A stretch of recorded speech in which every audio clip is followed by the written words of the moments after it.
सभी को नमस्कार। और आपका एक बार फिर स्वागत है ना। ये लॉकडाउन के समय में हम लोग जो ये कर रहे हैं अभ्यास दर्शन का पठन है ना, ये दर्शन की कड़ी में तीसरा अध्याय, तीसरा भाग दर्शन का है ना। मानव व्यवहार दर्शन, कर्म दर्शन और अब अभ्यास दर्शन। और आज के इस सत्र में हम लोग अध्याय 2 पर चर्चा कर रहे हैं। हम लोग लगभग 8 पृष्ठ पढ़ चुके हैं, तो आगे शुरू करते हैं। सभी को नमस्कार।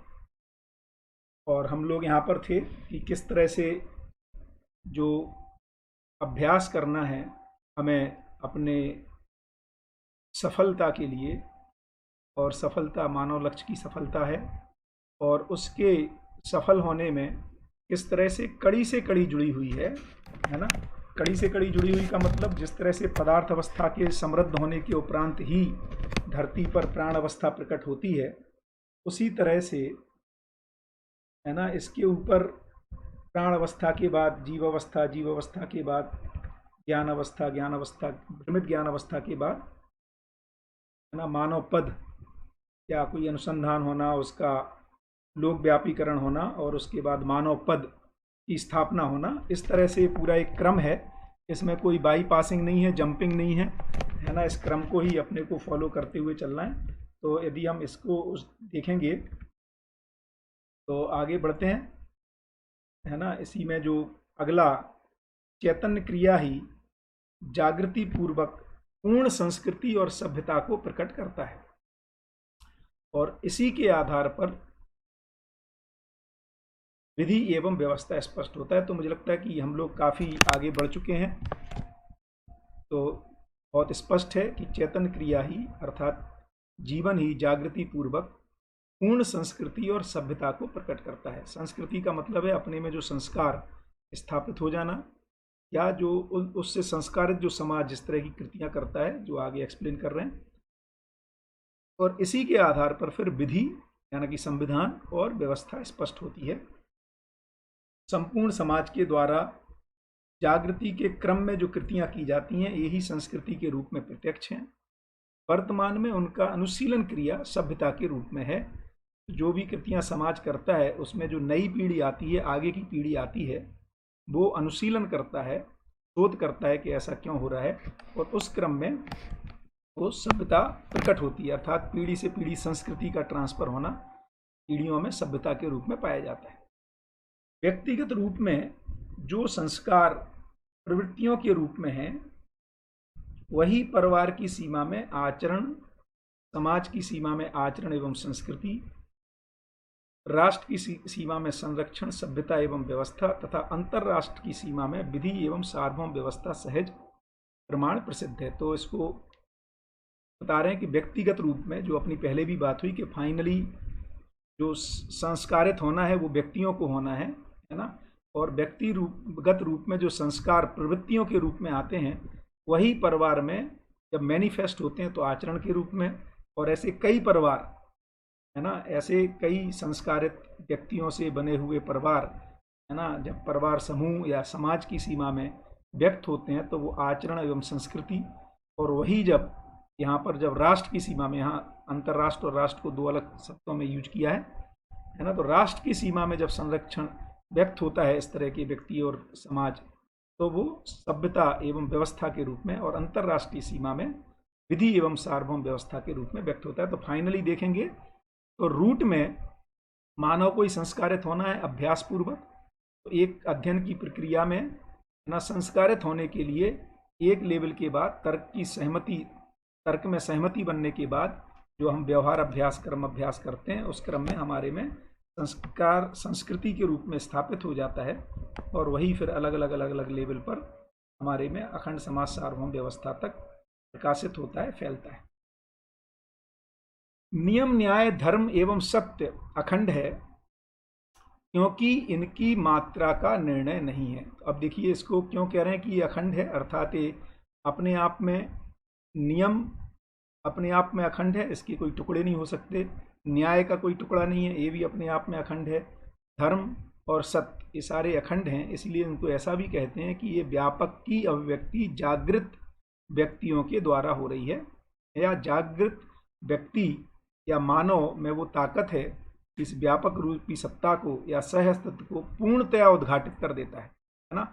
आंशिक रूप में तो पदार्थ भी उद्घाटित कर रहा है क्रिया के रूप में, ऊर्जा के रूप में, है ना। प्राण अवस्था भी उसको उद्घाटित कर रहा है स्पंदनशीलता और ऊर्जा के रूप में। जीव अवस्था भी जीने की आशा के रूप में व्यक्त कर रहा है। लेकिन जो पूर्ण उद्घाटन है सत्य का, ज्ञान का, वो चैतन्य इकाई में वो ताकत है, इस व्यापक रूपी सत्ता में संप्रक्त जो प्रकृति है इसके पूरे सहअस्तित्व को पूर्णतया उद्घाटित कर देता है। क्योंकि ये जो नियम, न्याय, धर्म एवं सत्य है ये स्वयं में अखंड है, क्योंकि इनकी मात्रा का निर्णय नहीं है। मतलब ऐसा नहीं कह सकते कि 4 किलो न्याय, 3 किलो धर्म, है ना, 5 मीटर सत्य, तो इनमें कोई मात्रा नहीं लग सकती है ना। मात्रा माने संख्याकरण नहीं हो पाता इसमें, क्योंकि ये अपने आप में अखंड है। जो खंड खंड हैं, इकाइयों में संख्याकरण होता है, इसमें हम संख्याकरण नहीं कर पाते। तो यह क्रमशः मानव अनुसरण, अनुशीलन, अनुगमन पूर्वक अनुभव के लिए बाध्य है। तो अनुसरण जब कहते हैं हम तर्क में, जैसे अनुकरण होता है किसी क्रिया को बार बार दोहराना, है ना। अनुसरण होता है उसी क्रिया को दोहरा रहे हैं, उसके पीछे के तर्क से की स्पष्टता होना, है ना। तो अनुसरण पूर्वक, अनुशीलन पूर्वक, उसमें हम अनुशीलन करते हैं, शोध करते हैं, अर्थात साक्षात्कार बोध संपन्न होते हैं। और अनुगमन पूर्वक, और फिर प्रतिबद्धता पूर्वक उसके साथ उस रास्ते पर चलने लगते हैं। और इस प्रकार से हमें जो अनुभव होता है ना, ऐसा चलते हुए, इसके लिए मानव इस तरह से बाध्य है। मतलब यही प्रक्रिया होगी उसमें। सबसे पहले अध्ययनगामी पद्धति में हम मनन करेंगे, माने सुनेंगे, अनुकरण करेंगे, अनुसरण करेंगे, अनुशीलन करेंगे, और प्रतिबद्धता पूर्वक उसको चलेंगे, अभ्यास करेंगे, अर्थात जिसके फलस्वरूप अनुभव होगा। यही अखंड सामाजिकता और सार्वभौम व्यवस्था का स्पष्ट संभावनात्मक तथ्य है। इस तरह से ही सामाजिकता और सार्वभौम व्यवस्था स्थापित होती है किसी भी समाज में। यही प्रक्रिया है, इसमें कोई शॉर्टकट डिजाइन नहीं है। अवसर का भास, आभास या प्रतीति होना मानव में पाए जाने वाले स्वभाव की प्रक्रिया है। तो कैसा अवसर है, इसकी मानव में भास, आभास या प्रतीति होना पाया जाता है। ये मानव का स्वभाव है। क्यों? क्योंकि मानव में या चैतन्य इकाई में पूरी प्रकृति व्यंजित होती है ना। इस व्यंजना के फलस्वरूप मानव में ये पाया जाता है। उसके लिए स्वाभाविक है, उसकी ये मौलिकता है उस चैतन्य इकाई की, कि उसको भास, आभास या प्रतीति होता है। यही जागृति की गरिमा भी है, क्योंकि उनमें अनुभव से अधिक उदय होना पाया जाता है। और इसी को हम अनुमान, यही अनुमान भास, आभास एवं प्रतीति के रूप में आता है। और इसीलिए परिपुष्ट अनुमान को ही फिर अवधारणा भी कह रहे हैं। माने सच्चाइयों के से जैसी सच्चाई है वैसा अनुमान होने लगता है। ये सब चैतन्य क्रिया की सीमा में संपन्न होते हैं, अर्थात चैतन्य क्रिया में ये सब घटनाएं घटती हैं। अब जो इम्पोर्टेंट बात कह रहे हैं कि अनुमान में क्या होता है, दोनों संभावनाएं रहती हैं। अनुमान यथार्थ का भी हो सकता है और अयथार्थ का, दोनों का होता है। ये मानव की विकास की या जागृति की स्थिति पर निर्भर करता है, उसकी पात्रता पर निर्भर करता है ना, उसकी क्षमता पर, योग्यता और क्षमता पर निर्भर करता है। तो जैसी वस्तु स्थिति है, जैसे कि भ्रमित मानव में, क्योंकि भ्रमित मानव ने जो जैसा है उसके विलोम की स्थिति का अनुमान किया है, जैसे कि मृग मरीच का, तो जो है ही नहीं उसका भी अनुमान कर लेता है ना। लेकिन यथार्थ का भी अनुमान होता है। तो अध्ययन पूर्वक, बेसिकली सारी यदि अपन डिजाइन देखेंगे तो अध्ययन पूर्वक क्या हो रहा है, यथार्थ की हमें जो सूचना मिल रही है, यथार्थता, वास्तविकता और सत्यता की, उसके आधार पर हमारी अनुमान क्षमता बढ़ती है। क्योंकि कुछ हम मन से अनुमान करते हैं, कुछ विचार से अनुमान करते हैं, कुछ चित्त से चित्रण पूर्वक अनुमान करते हैं, और कुछ हमें बुद्धि में, अवधारणा में अनुमान होता है, और कुछ अनुभव में आता है। इस तरह से हमारी रूट में देखेंगे तो सारा अध्ययन अनुमान क्षमता का विकास है। और फिर एक समय में अनुभव में जैसी सच्चाइयाँ हैं उसमें तदाकार, तद्रूप, तादात्म्य, तदावलोकन विधि से वो उसमें स्थापित हो जाता है। ये पूरी प्रक्रिया है। तो अनुमान यथार्थ व अयथार्थ दोनों का होता है। इसी को बाबा कह रहे हैं कि कल्पनाशीलता मानव में एक बड़ा गुण है ना। ये कोई अभिशाप नहीं है, ये कल्पनाशीलता ही हमारा वो सौभाग्य है कि हम उससे सच्चाइयों से तदाकार होने की ताकत हमारे में रहती है। तो अनुमान अथार्थ और अयथार्थ दोनों का है। भ्रम से जागृति का इतना ही मतलब है कि जो नहीं है उसके जो हमें गलत अनुमान आ रहे थे वो सही अनुमान की ओर हम माने किसी अनुसंधानकर्ता या किसी जागृत व्यक्ति के सानिध्य में उन सूचनाओं को ग्रहण करके हमारे ही चित्रपटल पर, हमारे ही चित्त में, हमारे ही विचार में, वृत्ति में और हमारे ही बुद्धि में उस तरह की सच्चाइयों से ओतप्रोत कल्पनाएं होने लगती हैं, है ना। और यही हमारे लिए आगे बढ़ने का अवसर भी रहता है और हमारे में एक तृप्ति का कारण भी बढ़ता है, क्योंकि क्रम से जैसे हमने पढ़ा था कि मन पहले प्रत्यावर्तित होता है, अर्थात जो शरीर में संवेदनाओं में सुख को मन ढूंढ रहा था, ये सूचनाएं आती हैं और पता लगता है कि न्याय में इससे बड़ा सुख है, तो धीरे धीरे हमारी प्रवृत्ति ज़्यादा सुख की ओर हो जाती, क्योंकि जो जितने सुख के साथ जीता है उससे अधिक सुखपूर्वक जीना ही चाहता है। इस क्रम में हमारा मन जो है स्वयं स्फूर्त प्रत्यावर्तित हो जाता है और इस प्रत्यावर्तन के कारण ही हमारे में, है ना, मन जो शरीर संवेदनाओं से या अपराध से या गलतियां करने से धीरे धीरे कम होती हैं और यहीं से सुख भी अपने में बढ़ना शुरू होता है, क्योंकि वृत्ति के अनुरूप मन होने लगता है। तो ये पूरा प्रक्रिया अपन लोग समझ चुके हैं, है ना। एक मैंने मन के प्रत्यावर्तन को बताया, इसी तरह से वृत्ति का, चित्त का, बुद्धि का प्रत्यावर्तन क्रम से होता है। प्रत्येक तो यथार्थ का भी अनुमान होता है अध्ययन पूर्वक, ये मुख्य बात है। अनुमान दोनों चीजों का होता है। प्रत्येक अनुसंधान के मूल में, अच्छा वो लिख ही रहे हैं, वाह क्या बात, प्रत्येक अनुसंधान के मूल में यथार्थता के प्रति अनुमान पाया जाता है जो स्पष्ट है। तो अनुसंधानकर्ता को भी यथार्थता का अनुमान होता है और फिर वो अनुसंधान होता है।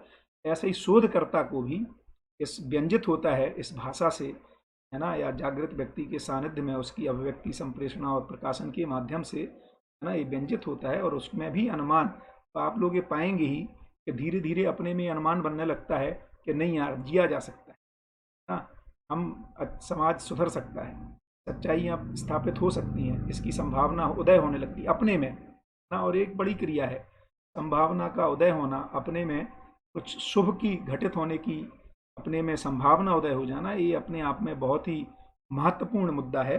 क्योंकि बहुत सारे लोग इससे मतलब एक प्रकार से छोड़ चुके होते हैं कि ये संभावना से ही उनको ऐसा लगता है कि शायद अब चीज़ें बदलेंगी अच्छे की तरफ, इसकी संभावना कम हो जाती है। इसी को आगे स्पष्ट करेंगे बाबा, उसी को हम लोग कुंठा कह रहे हैं या निराशा कह रहे हैं।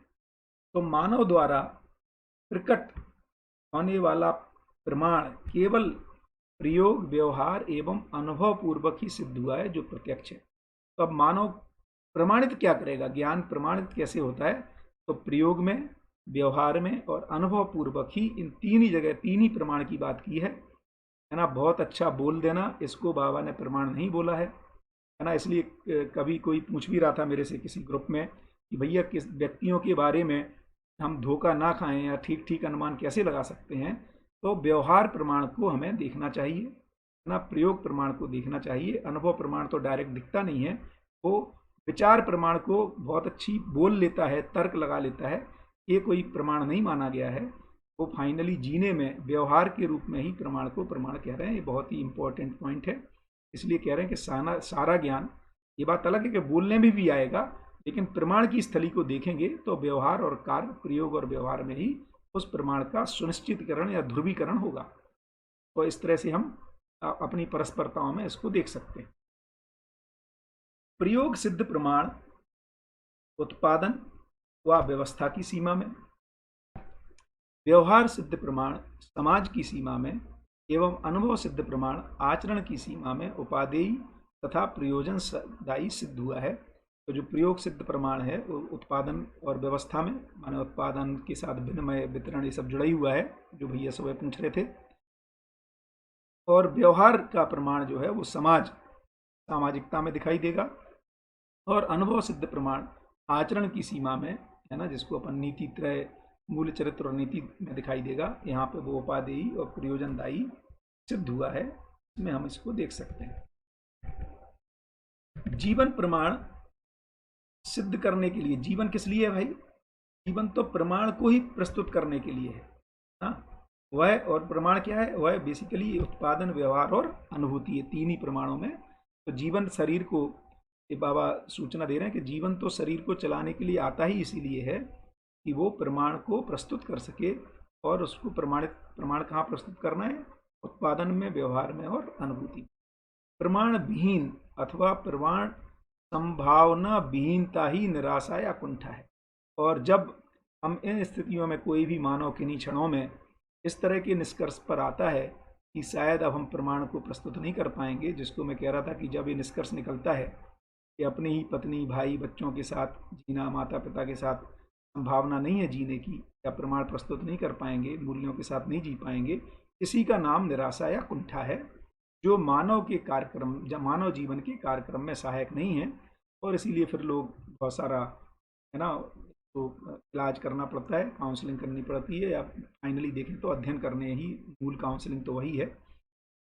तो प्रमाण संभावना की तो ये सबसे एक अच्छी सुखद घटना घटती है, और ऐसा कई लोग शेयर करते हैं, मैं अपने में भी देखता हूँ कि हम एक उम्र के बाद जो लोगों में इस बात की संभावना पर ही क्वेश्चन मार्क लग जाता है कि कुछ सुधर सार्थक हो सकता है, वो स्पष्ट हो जाता है और संभावना उदय हो जाती है। यहीं से आशा का एक उदय होता है, उत्साह का उदय होता है, और जो आगे जाकर के अनुभव के रूप में या जीने में प्रमाण के रूप में सफल होता है। तो प्रमाण ही परिचय है ना। फाइनली आदमी का परिचय क्या है, उसका प्रमाण ही उसका परिचय है। भाषा उसका परिचय नहीं है, उसका प्रमाण ही, अर्थात व्यवहार, उत्पादन, अनुभूति।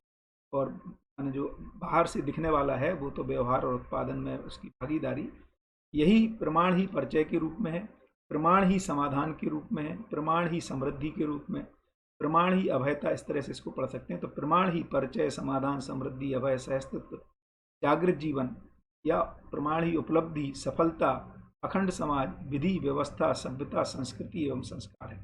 तो जीवन प्रमाण सिद्ध करने के लिए है, और इतनी जगह पे वो प्रमाण को प्रमाणित करता है, या अपने होने को प्रमाणित करता है, समाधान के रूप में, समृद्धि के रूप में, अभय अस्तित्व के रूप में, जागृत जीवन के रूप में, अपनी उपलब्धियों के रूप में, सफलता के रूप में, अखंड समाज के रूप में, विधि के रूप में, व्यवस्था के रूप में, सभ्यता के रूप में, संस्कृति के रूप में और संस्कार के रूप में। प्रमाण सिद्ध एवं संपन्न होते तक मानव संतुष्ट नहीं है। जब तक वो प्रमाण को प्रस्तुत नहीं कर लेता है, संतुष्टि नहीं है। क्यों? क्योंकि आत्मा में जो गति क्रिया है वो प्रमाणित अनुभव और प्रमाण, तो अनुभव उसकी स्थिति क्रिया है और प्रमाण उसकी गति क्रिया है। तो प्रमाण सिद्ध एवं संपन्न, प्रमाण जब तक ना हो जाए तब तक मानव संतुष्टि नहीं है। प्रमाण सिद्धि पांचों स्थितियों में मानवीय तथा अति मानवीयता की सीमा, जो पांचों स्थितियां हैं, अर्थात व्यक्ति, परिवार, समाज, राष्ट्र, अंतर्राष्ट्र, पांचों स्थितियों में प्रमाण सिद्धि, प्रमाण की सफलता, तो मानवीयता और अति मानवीयता की सीमा में, अमानवीयता की सीमा में संभव नहीं है। और अमानवीयता की सीमा में प्रमाण प्रमाणित नहीं कर पाता है इस चीज को, मध्यस्थता को और समाधान, समृद्धि को, अपने सुखी होने के प्रमाण को प्रमाणित अमानवीयता की सीमा में नहीं हो पाता है। और तात्रय से अधिक मानव के लिए प्रयोग, व्यवहार एवं अनुभव करने के लिए कुछ भी नहीं है। और यही तीनों चीजें होती हैं, मानवीयता, अति मानवीयता और अमानवीयता। तो इससे अधिक होता नहीं है, इन्हीं तीन में से कहीं ना कहीं मानव पाया जाता है।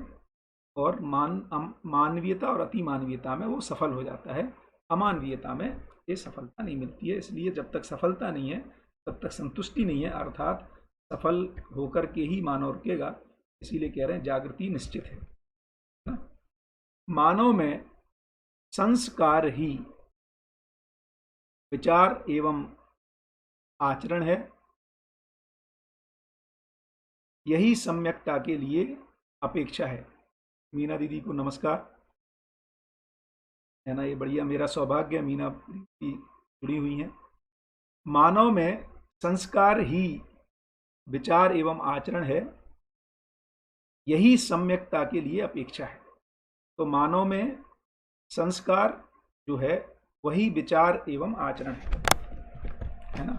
तो जो अपनी पहले भी बात हुई है ना, फाइनली विचारों में जो प्रकट होता है, क्योंकि यदि आपको ध्यान हो तो एक जगह आया था जब श्री राम भाई इसको प्रेजेंट कर रहे थे कि बाबा की सारी अभिव्यक्ति है ना अनुभव मूलक है। तो एक्चुअली जब भ्रमित स्थिति में हम जो विचार कह रहे हैं वो विचार भी नहीं है, बाबा के अनुसार तो न्याय धर्म और सत्यपूर्ण विचार को ही वो विचार कह रहे हैं, है ना।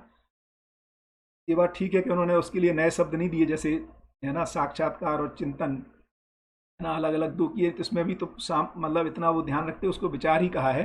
बट सही अर्थों में देखेंगे तो मानव में संस्कार के बाद ही विचार, माने क्योंकि न्याय धर्म सत्य रूपी विचार ही फाइनली विचार है और वही आचरण में आता है।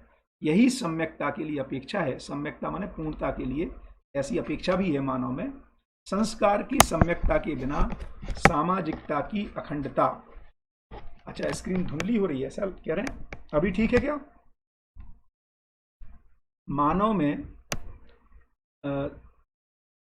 संस्कार ही विचार एवं आचरण है, यही सम्यकता के लिए अपेक्षा है। संस्कार की सम्यकता के बिना सामाजिकता की अखंडता, सार्वभौमिकता, तारतम्यता एवं एक सूत्रता संभव नहीं है। तो जब तक सम्यक रूप में है ना स्थापित नहीं हो जाता हमारे में संस्कार पूर्णता के अर्थ में, तब तक सामाजिकता की अखंडता, सार्वभौमिकता, है ना, उसकी उसकी जो लयबद्धता और उसकी एक सूत्रता संभव नहीं होती है।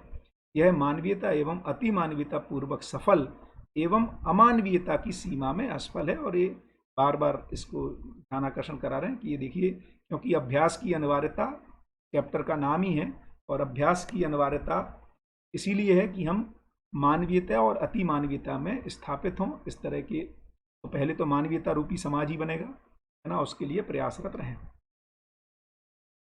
अच्छा, वसुंधरा बहन कह रही कोई और भी क्या स्क्रीन, क्योंकि मुझे नहीं पता स्क्रीन को कैसे ठीक कर सकते हैं सफा इसका, है ना, तो कुछ तो कारण होगा। ओह, एक कारण हो सकता है, मैंने इसको चार्ज में नहीं लगाया, बिल्कुल ठीक है कि इसको ट्राई करके देख लेते हैं। मैं इसकी बैटरी से ही काम चला रहा था, बट ये बिल्कुल ठीक है। इसको मैं चार्ज में लगा देता हूँ, शायद उससे फर्क पड़ना चाहिए स्क्रीन पर। अभी चार्जिंग का शायद इफेक्ट आएगा। बढ़िया। तो हाँ, वर्ग भेद के निराकरण के लिए,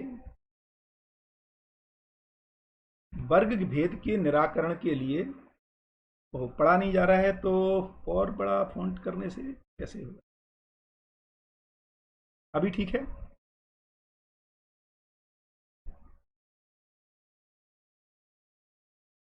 हाँ, वर्ग भेद के निराकरण के लिए मानवीयता एवं मानवीय मूल्य ही मूलतः आधार है। तो जो वर्ग भेदता है हमारे में, माने हम जो आपस में है ना वर्गों में बटे रहते हैं, है ना, बहुत सारे वर्ग हमने बना रखे हैं। अमीरी गरीबी को लेकर के एक वर्ग है ना, फिर जाति को लेकर के वर्ग भेद है, कौन सी लैंग्वेज बोलते हैं उसको लेकर के वर्ग भेद है, ऐसे कई तरह के वर्ग भेद हैं।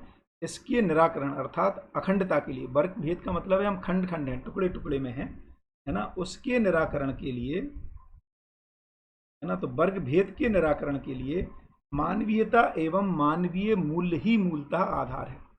तो इसके लिए जो आधार है वो मानवीयता ही आधार है। इसके बिना वर्ग भेद समुदायवाद का अभाव नहीं है। और जब तक मानवीयता और मानवीय मूल्यों से हम स्थापित नहीं हो पाते हैं, इससे कम में, है ना, हमारे में समुदायवाद का अभाव नहीं हो पाता है और वर्ग भेद बना ही रहता है। और जब तक वर्ग भेद बना हुआ है, युद्ध संभावना से भी मुक्ति नहीं है। तो जब हम वर्ग में बटे रहेंगे, खंड में बटे रहेंगे, राष्ट्र की सीमाओं में, नेशनलिज्म में, ऐसे तो एक बहुत बड़ी मानव जाति ने लीप फॉरवर्ड किया है कि हम नेशनलिटी की फीलिंग में आए हैं, लेकिन इसको भी फाइनली धरती के अखंडता के रूप में विलय होना होगा, तभी हम युद्ध की संभावना से मुक्त हो पाएंगे। क्यों मुक्त होना है? क्योंकि युद्ध मानव का अभीष्ट या अभीष्ट साधन नहीं है ना। तो मानव युद्ध नहीं चाहता है, इसलिए इससे युद्ध से हमें मुक्त होना होगा, है ना। और जब तक वर्ग भेद बना हुआ है ना, जाति भेद बना हुआ है, राष्ट्र भेद बना हुआ है, तब तक इससे मुक्ति नहीं है। इसलिए हम सबको इसके लिए काम करना पड़ेगा। काम करने का मतलब अभ्यास करना होगा, अभ्यास पूर्वक अपने में संस्कारों को स्थापित करना होगा। तो यदि हम ये चाहते हैं, देखिए कितना इम्पोर्टेंट बात है और सुनील आगीवाल जी कई बार हम मतलब ये चर्चाएं होती रहती हैं पर्सनल लेवल पर कि हम यदि युद्ध से मुक्ति चाहते हैं तो उसका रास्ता अध्ययन है ना। उसमें मनुष्य को संस्कारित होना होगा, विधि उसमें स्थापित होनी पड़ेगी, है ना। तो ये अध्ययन से ही निकल के आएगा, शिक्षा संस्कार से निकल के आएगा ना, सामाजिकता से निकल के आएगा। यहाँ ये बता रहे हैं कि यदि युद्ध संभावना से मुक्ति चाहिए जो कि हमारा इष्ट नहीं है, तो उसके लिए हमें मानवीयता और मानवीय मूल्यों को स्थापित होना होगा, जो अध्ययन के माध्यम से, शिक्षा संस्कार के माध्यम, व्यवस्था के माध्यम से हो सकता है। तो बहुत सारे सीमिंगली जो हमारी समस्याएं हैं सामाजिक लेवल पर, उन सब के उत्तर यदि मैंने ऑफकोर्स थोड़ा सा ऐसा लगता है कि ये गति स्लो रहेगी, बट बार बार हम जो सस्टेनेबिलिटी की बात कर रहे हैं, है ना, चाहे वो इकोलॉजी में कर रहे हो, चाहे वो इन्वायरमेंट में कर रहे हो, चाहे वो समाज में सस्टेनेबिलिटी यदि हमें चाहिए, तो हर मानव में विधि की, संस्कृति की, संस्कार की स्थापना होनी होगी।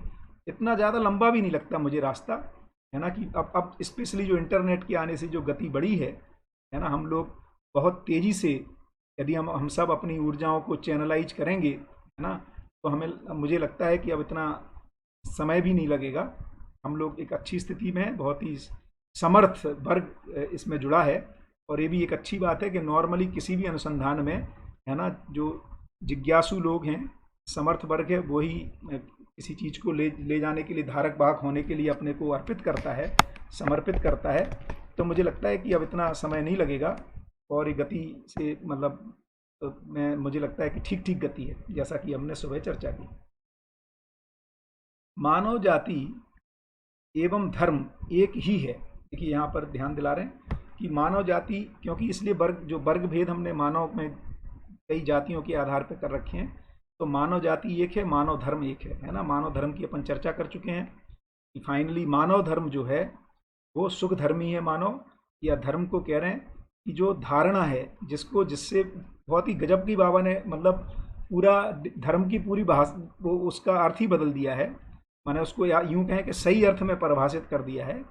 क्योंकि पहले बोलते थे कि धारण एतिता सा धर्मा, मतलब जिसको धारण किया जा सके, तो बाबा ने कहा जिसको यदि धारण करते हैं माने उतार भी सकते हैं, ऐसा धर्म हो गया।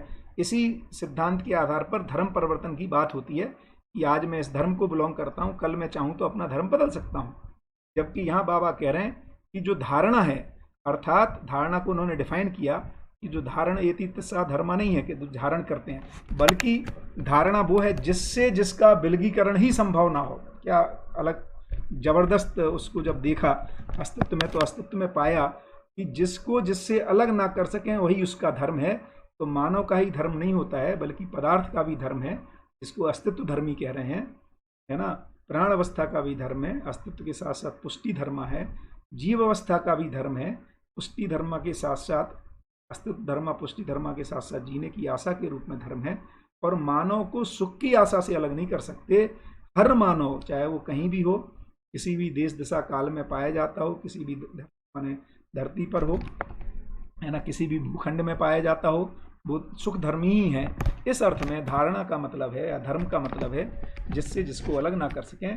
तो मानव जाति ही एक है और धर्म भी एक है। मानव जाति को किस अर्थ में एक कहा, इसमें यदि कुछ लोग एंथ्रोपोलॉजी या इस तरह सब्जेक्ट में देखेंगे तो जातियों को जो वर्गीकरण है, क्योंकि पशुओं में बहुत सारी जातियां हैं, तो जाति का एक वर्गीकरण इस आधार पे देते हैं कि उनमें जो प्रजनन होता है, उससे जो प्रोजनी मतलब जो अगली माने अवस्था बच्चे पैदा होते हैं, यदि वो भी प्रजनन और बच्चे पैदा कर सकें, इस अर्थ पे उसको हम जाति का निर्धारण करते हैं, इस अर्थ में जातियों को पहचानते हैं, है ना। इसीलिए जो पशुओं में, एक मैं एग्जाम्पल पढ़ रहा था अभी, जो होमो सेपियंस एक बुक है ना, सेपियंस शायद, तो उसमें वो एग्जाम्पल दे रहे थे कि जो घोड़ा है और जो गधा है ये अलग अलग जाति का है, क्योंकि इनकी यदि मेटिंग कराते हैं, इनके प्रजनन से जो प्रोजनी, जो अगली अवस्था आती है, वो नपुंसक रहती है, वो फर्दर बच्चों को पैदा नहीं कर पाती है।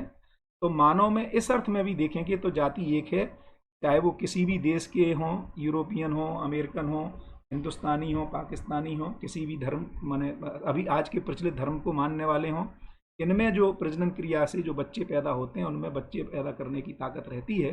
तो बायोलॉजिकली अर्थ में भी देखेंगे, यदि विज्ञान को भी ठीक से अध्ययन करेंगे, तो मानव जाति एक ही निकल के आती है ना। और बाबा इस अर्थ में भी कह रहे हैं कि जो मानव जाति एक इस अर्थ में भी है कि ये जो मानव का समृद्धिपूर्ण मेधस है, ये जो मानव की डिजाइन है, ये बेसिकली जागृति को व्यक्त करने के अर्थ में है। और चाहे वो 5 फुट का मानव हो, चाहे 8 फुट 6 फुट का हो, चाहे 4.5 फुट का रह गया हो, चाहे वो काला हो चाहे गोरा हो, है ना, ये सभी मानव, है ना, चाहे उसकी नाक चपटी वाला मतलब मंगोलियन और इस तरह के जो नस्ल भेद वाले हों, सभी, है ना, ये जो जीवन है, ये जो शरीर है, उस पूरे जीवन की जागृति को अर्थात इस सच्चाइयों को पूरी तरह उद्घाटित करने में सफल है। इस अर्थ में भी बाबा कह रहे हैं कि मानव जाति एक है ना। तो शरीर में विविधता के आधार पर मानव में जातियों का वर्गीकरण नहीं किया जा सकता। और धर्म तो एक है ही है, क्योंकि हर मनुष्य सुख धर्मी है। इस तरह से ये जो माने जितने भी हमारे में ये जो डिवीजन का वर्ग का भेद बना हुआ है, उससे हम इसको अच्छे मन लगा के विचार करने से, है ना, हमारे में ये चित्रित होता है, साक्षात्कार होता है, ये संस्कार बनता है, समझ में आता है कि मानव जाति और धर्म एक ही है। इस चिंतन का उदय होना जरूर आवश्यक है। तो इस चिंतन का उदय क्यों? क्योंकि यदि युद्ध संभावना से हमें मुक्ति चाहिए तब, है ना, क्योंकि युद्ध मानव का अभीष्ट नहीं है। उस अर्थ में इस चिंतन को यहाँ पर रखा है। तो मानव जाति एक और धर्म एक ही है। इस चिंतन का उदय तथा अधिक उत्पादन एवं उपयोग सदुपयोग व्यवस्था पद्धति की संपन्नता ही मानवीयतापूर्ण जीवन में आश्वस्त होने का मुख्य आधार है। तो मानव में चूंकि दो चीजें हैं, शरीर भी परंपरा के साथ जुड़ा हुआ है, तो शरीर के पोषण के लिए, संरक्षण के लिए, है ना, अधिक उत्पादन और उसका उपयोग और सदुपयोग यदि कर सकें। एक्चुअली देखेंगे तो आज भी धरती पर जितनी मानव जाति की आवश्यकता है, उससे ऐसा बताते हैं कि 2 गुना 3 गुना उत्पादन होता है ना। उसके बावजूद भी बहुत सारे लोग, है ना, भूख से उनको अपने को अंडर नरिश्ड या मेल नरिश्ड पाए जा रहे हैं। तो यहाँ पर कह रहे हैं कि यदि हम अधिक उत्पादन करें, जो कि हम करने में समर्थ हो गए हैं, लेकिन साथ ही साथ उपयोग करें, उसका दुरुपयोग ना करें और सदुपयोग पूर्ण व्यवस्था की स्थापित कर पाएँ, उस पद्धति को उससे संपन्न हो पाएँ, उसी से मानवीयतापूर्ण जीवन में आश्वस्ति होगी, अर्थात हम अभयता को पा पाएंगे।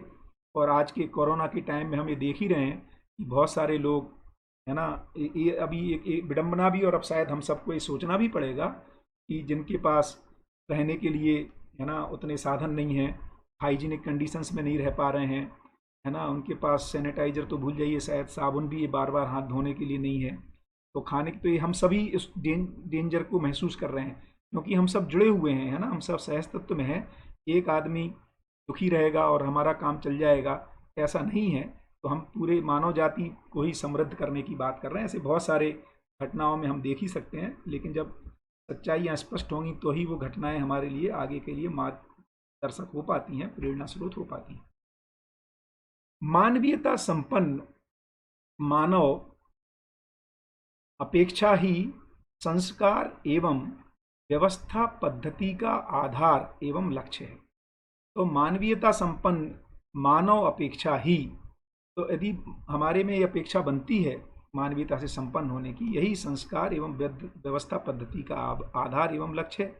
यही धर्म नीति, अर्थनीति एवं राजनीति का लक्ष्य है ना। तो मानवीयता संपन्न हो जाना ही सारी धर्म नीति, अर्थनीति और राजनीति का लक्ष्य है। कौन सी राजनीति? आज की धर्म नीति राजनीति की बात नहीं कर रहे हैं। मानवीय जो एग्जिस्टेंशियल डिजाइन है ना, अर्थनीति, जो कि अपन ने पढ़ी थी चैप्टर 16 में, पोषण और शोषण में, है ना, मानव व्यवहार दर्शन के, वहाँ से इसको देखेंगे, है ना। तो अर्थनीति, धर्म नीति को कह रहे हैं कि जो सदुपयोगात्मक तन मन धन रूपी अर्थ के सदुपयोगात्मक नीति जो है वो धर्म नीति है।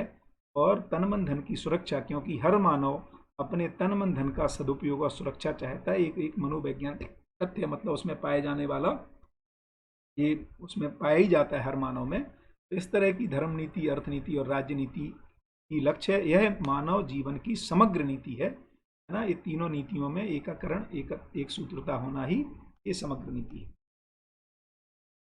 तो इस तरह का अभ्यास करना है। तो अभ्यास व्यक्ति में भी होना है, अभ्यास परिवार के लेवल पर भी होना है, अभ्यास समाज के लेवल पर इस तरह की नीतियों को स्थापित करने के रूप में भी होना है ना। अधिक उत्पादन और साथ साथ उपयोग और सदुपयोगात्मक व्यवस्था की भी से संपन्न, इन सब के लिए अभ्यास करना है ना।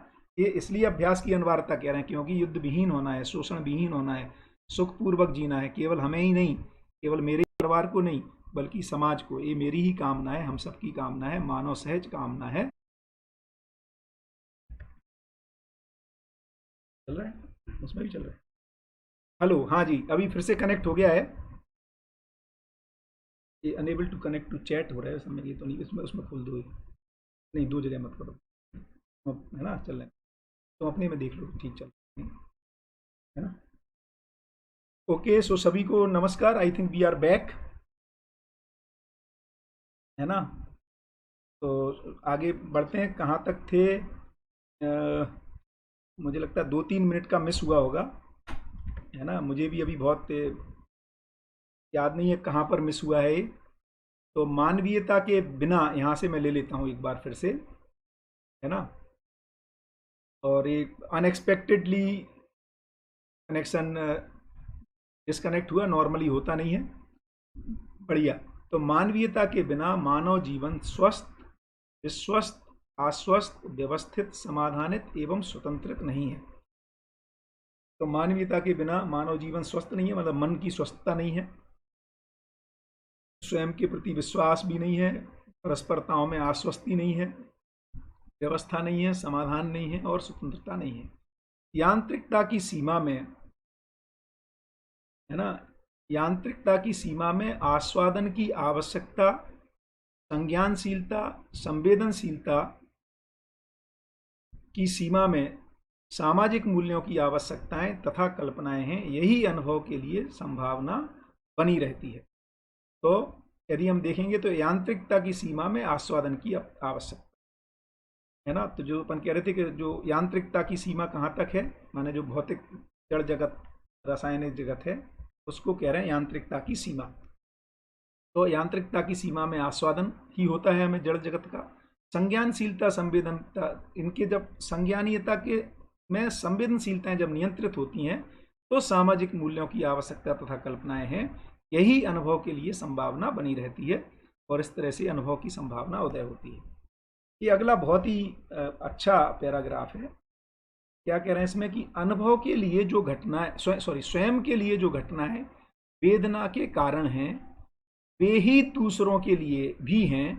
ऐसी स्वीकृत क्षमता ही संवेदना है। तो ये तो हम समझते ही हैं कि यदि किसी, मुझे जिन घटनाओं से पीड़ा होती है, दूसरों के लिए भी ऐसा ही अपने को समझ में आता है कि यदि इनके साथ ये घटित हो रहा होगा तो ये जो इनको भी पीड़ा हो रही होगी। इसी ऐसी स्वीकृत क्षमता को ही संवेदना कहते हैं, है ना, या पूर्णता के अर्थ में वेदना भी कहा है।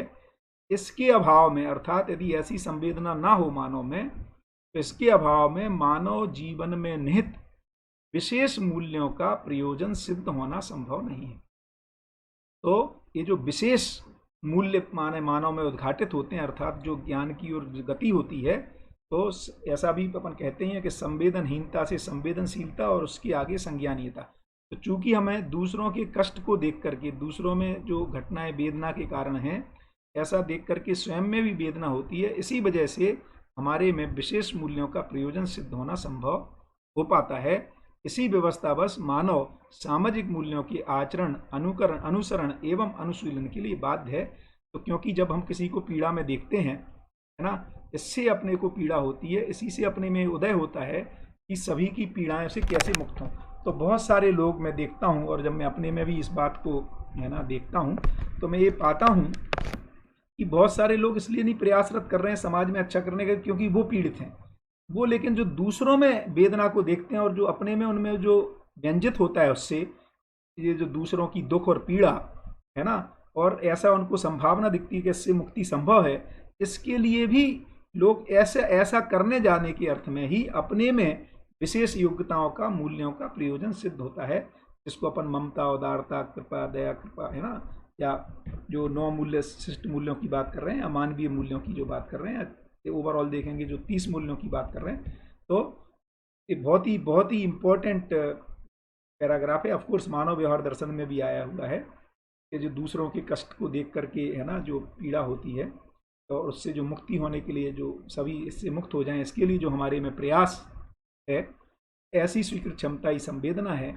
इसके अभाव में यदि हम संवेदनहीन हो जाएंगे, क्योंकि बहुत सारे माने दर्शन इस तरफ भी लेके लोगों को जा रहे हैं कि यार इस सबको छोड़ो, तुम्हें तो फर्क ही नहीं पड़ना चाहिए, लोग चाहे कैसे भी रहें, है ना, हमें कोई फर्क नहीं पड़ना चाहिए। तो ये संवेदनहीनता की ओर जो डिजाइन है ये बहुत उचित नहीं है, इस पर हम सबको विचार करना चाहिए। तो यहाँ तो ये कह रहे हैं बहुत क्लियरली कि है ना, जो जो वेदना के कारण है ऐसी घटनाएं, इसी के बस हमारे में सामाजिक मूल्यों के आचरण, अनुसरण और अनुशीलन के लिए हमारी बाध्यता बनती है। हमारे में ऐसा प्रयास होने के लिए एक हमारे में संभावना का उदय होता है, क्योंकि संचेतना ही मानव की विशेषता है ना।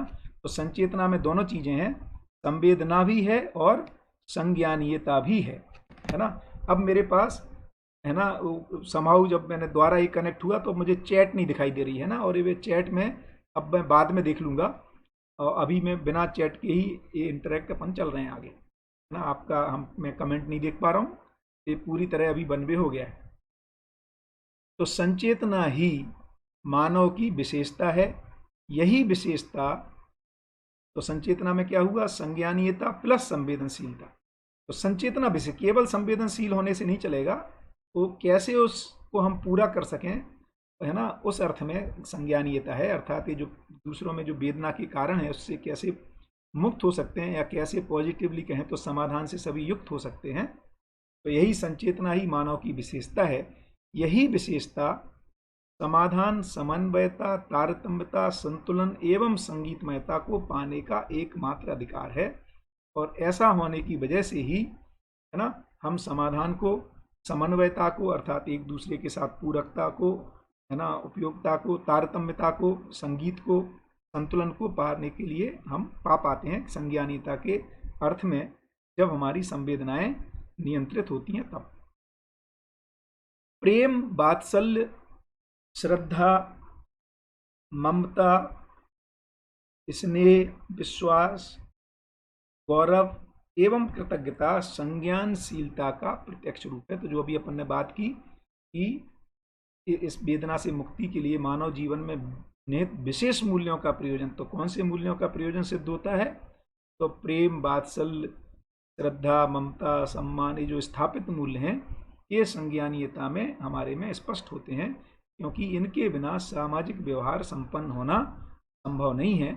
इनके आधार पर ही सामाजिक व्यवहार संभव हो पाता है। जड़ प्रक्रिया में अर्थात भौतिक रासायनिक प्रक्रिया में गति एवं चैतन्य क्रिया में संचेतना ही प्रधान अभिव्यक्ति है। जड़ प्रक्रिया में गति, तो जड़ में क्या है प्रधान चीज, गति, जबकि चैतन्य क्रिया में संचेतना ही प्रधान अभिव्यक्ति है। अर्थात ये जो जानना, मानना, पहचानना, निर्वाह करना है, या संज्ञानीयता में संवेदनाओं का नियंत्रित होकर के व्यक्त होना है, ये प्रधान चीज है चैतन्यता में, है ना, चैतन्य इकाई में। चैतन्य क्रिया में अभी क्यों अंतर कर रहे हैं, इसको कंपनात्मक गति से व्यक्त कर रहे हैं। चैतन्य क्रिया में कंपनात्मक गति ही संचेतना एवं वर्तुलात्मक गति ही यांत्रिकता है। तो चैतन्य क्रिया में कंपनात्मक गति, ऐसा भी कह रहे हैं कि कंपनात्मक गति का बढ़ जाना ही, है ना, हमारे में संज्ञानशीलता के बढ़ने के साथ पता व्यक्त होता है। तो चैतन्य क्रिया में कंपनात्मक गति ही संचेतना एवं वर्तुलात्मक गति ही यांत्रिकता है। इसी सत्यता बस मानव संचेतनशीलता की मौलिकता को अनुसरण करने के लिए विवश है ना। इसलिए संचेतनशीलता की मौलिकता को अभिव्यक्त करने के लिए, अनुसरण करने के लिए उसमें बाध्यता है। वास्तविकता एवं समझने का अवसर, संभावना एवं क्षमता मानव में किसी न किसी अंश में पाई ही जाती है, जो स्पष्ट है। तो हर व्यक्ति में संभावना पाई ही जाती है ना, और भले ही वो आंशिक रूप में हो, यहाँ से ही वो दरवाजा खुलता है कि उसको और विशालता की ओर ले जाया जा सकता है। यांत्रिक प्रक्रिया में आस्वादन, संचेतनशील क्रिया में स्वागत पद्धति स्थापित पाई जाती है। तो यांत्रिक प्रक्रिया में आस्वादन पाया जाता है, और संचेतनशील क्रिया में स्वागत पद्धति, जिसको मैं कह रहा था अपने ज्ञान से नियंत्रित होने वाली पद्धति पाई जाती है। अनुमान क्षमता ही प्रत्यक्ष रूप में स्वागत पद्धति, वास्तविकता एवं अनिवार्यता है। तो फाइनली जो बात हुई थी कि क्योंकि मानव में अनुमान क्षमता है, अनुमान क्षमता ही प्रत्यक्ष रूप में स्वागत पद्धति, वास्तविकता एवं अनिवार्यता है। सामान्यतः अनुमान ही भास आभास एवं प्रतीति के रूप में साम्यतः पाया जाता है। तो ये माने अनुमान से ही हमें, जो अपनी पहले भी इस पे चर्चा हुई, कि जो भास आभास और प्रतीति अर्थात सच्चाइयों का जो भास होना है, सच्चाइयों की जो तर्क संगतता है, और सच्चाइयों की जो प्रतीति अर्थात साक्षात्कार और अवधारणा बननी है, ये अनुमान से ही या कल्पना में सच्चाइयों के चित्रित होने से फलस्वरूप होता है। यही अधिकार, अवसर, उपयोगिता, उपादेयता तथा अनिवार्यता बस ही प्रमाण तरह के रूप में सिद्ध होता है। और यही फाइनली हमारे में अधिकार के रूप में, अवसर के रूप में, उपयोगिता के रूप में, उपादेयता के रूप में, और अनिवार्यता बस प्रमाण त्रय है ना, जिनको अपन अनुभव प्रमाण, व्यवहार प्रमाण और प्रयोग प्रमाण के रूप में सिद्ध होता है। इसकी शिक्षा व व्यवस्था पूर्वक इसका सामान्यीकरण, जो जन सामान्यीकरण है, लोक व्यापीकरण है, वो शिक्षा और व्यवस्था पूर्वक ही होता है, जो कि प्रसिद्ध है। प्रसिद्ध है मतलब ऐसा ही नियम है प्रकृति में या सहस्तित्व में, इसी ढंग से, माने उसका जो लोक व्यापीकरण है वह शिक्षा और व्यवस्था के ढंग से ही होना पाया जाता है। ऐसा ही नियम है, इसी को प्रसिद्ध कह रहे हैं, जो बीनू भाई सुबह के सत्र में पूछ रहे थे। मानव अखंड समाज, सामाजिकता को पाने के लिए जड़ चैतन्य प्रकृति में निहित मूल्यों को पूर्णतया श्रवण, अध्ययन, अवगाहन, मनन, चिंतन एवं अनुभव पूर्वक व्यवहार एवं उत्पादन में लाने के लिए प्रेरित है। इसका निर्वाह ही जीवन में सफलता, उपलब्धि, समृद्धि एवं समाधान है। तो मानव अखंड सामाजिकता को पाने के लिए जड़ चैतन्य प्रकृति में जो निहित मूल्यों को पूर्णतया, मानव में वो ताकत है कि इसको श्रवण पूर्वक, अध्ययन पूर्वक, अपने अवगाहन में, माने जो इसमें मनन है ना, श्रवण और मनन, जो ये जो अध्ययन, अवगाहन और मनन जो कह रहे हैं, जिसको साक्षात्कार की स्टार्टिंग पॉइंट भी कहते हैं, और फिर चिंतन एवं अनुभव पूर्वक व्यवहार एवं उत्पादन में लाने के लिए प्रेरित है। इसका निर्वाह ही जीवन में सफलता, उपलब्धि, समृद्धि एवं समाधान है।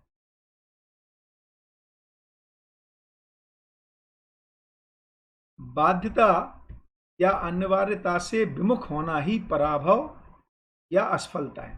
तो ये जो बाध्यता है इस चीज की, सच्चाइयों को समझने की, अनुभव करने की, इससे विमुख होना, इस अनिवार्यता की ओर ध्यान न देना है ना, इससे हम, इससे जो विमुख होते हैं, इसके लिए जो पुरुषार्थ प्रयास नहीं करना ही पराभव है, या यही असफलता है। अनिवार्यता ही बेसिकली वास्तविकता, वस्तु स्थिति, सत्यता, व्यवस्था, जागृति, सहजता या एवं अनिवार्यता है।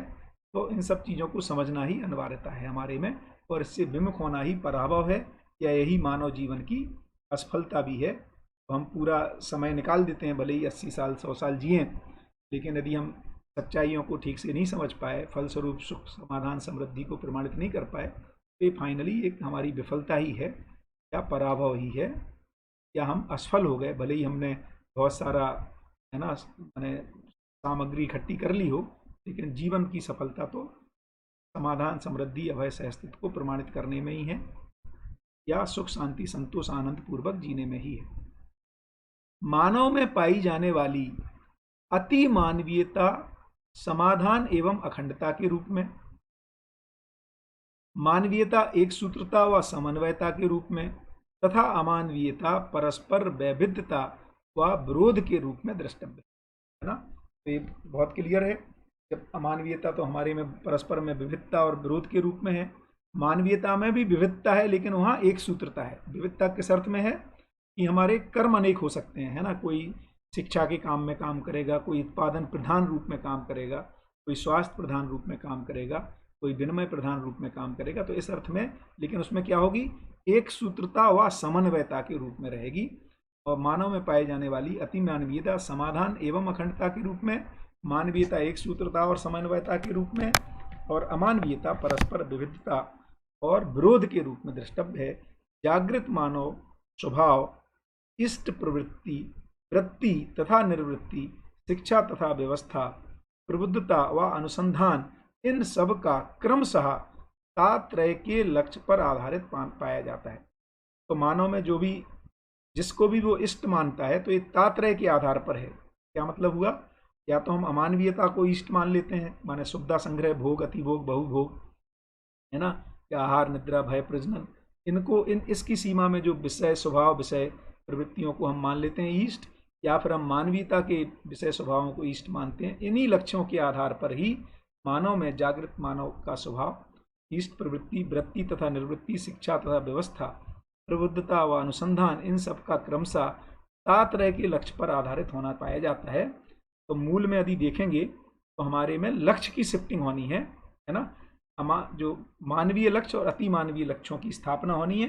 वो एक बार स्थापित होता है अर्थात स्वीकृत हो जाता है ना, उसके अनुसार फिर हमारे में बाकी चीज़ें परिवर्तित होना शुरू होती है या उनकी ओर प्रयास शुरू होता है। तो प्रवृत्तियां भोगों के उपलक्ष्य में, वृत्तियां सामाजिकता की सीमा में, एवं निर्वृत्तियां अनुभव में व्यस्त, व्यवस्थित एवं ओतप्रोत। तो यहाँ पे चूंकि ये परंपरा में प्रवृत्ति, वृत्ति और निर्वृत्ति है ना, निर्वृत्ति को सर्वश्रेष्ठ बोला है, वहाँ पर निर्वृत्ति हर चीज़ से अपने ध्यान को मतलब हटा लेना है। यहाँ पर ये कह रहे हैं कि जो निर्वृत्ति है वो अनुभव में व्यस्त और व्यवस्थित एवं ओतप्रोत पाई जाती है। अवधारणा में भी सामाजिकता का उद्घाटन है और ऐसी इकाइयाँ जो हैं वो सभी के लिए एक प्रेरणा का स्रोत होती हैं। तो इस ढंग से यहाँ पर निर्वृत्ति जो है समाज में व्यवस्था को स्थापित करने के अर्थ में निवृत्त हुए हैं, या यूं कहें तो स्वार्थ से निवृत्ति है ना, और परार्थ में वृत्ति माने परमार्थ में जुड़ जाना ही निर्वृत्ति है, और स्वार्थ ही बेसिकली प्रवृत्ति के रूप में है, और वृत्तियां परार्थ या संज्ञानीयता में संवेदनाओं के नियंत्रण के रूप में जो मानव में पाई जाती हैं। अनुभव तो बेसिकली बाबा ने क्या किया कि बहुत सारे प्रचलित जो चीज़ें थीं उनको ठीक से उद्घाटित या उसको परिभाषित करके उसको एक जगह उनको जैसा अस्तित्व में है उस अर्थ में उसको परिभाषित कर दिया है। अनुभव केवल वस्तु स्थिति सत्य, वस्तुगत सत्य एवं स्थितिपूर्ण सत्य ही है। अनुभूति ही मानव का आद्यांत लक्ष्य है, आदि से लेके अंत तक, माने कुल मिला के लक्ष्य जो है वो अनुभूति ही है। यही किसकी अनुभूति? प्रमाणित अनुभव को प्रमाणित करने के क्रम में जो अनुभूतियां हो रही हैं वो अनुभूति की, नहीं तो फिर से हमें अनुभव ही लक्ष्य नहीं मान लें, है ना। तो अनुभव स्टार्टिंग पॉइंट है, तो अनुभूति ही मानव का आद्यांत लक्ष्य है। यही जागृति बाध्यता तथा अनिवार्यता का को प्रसवित करता है ना।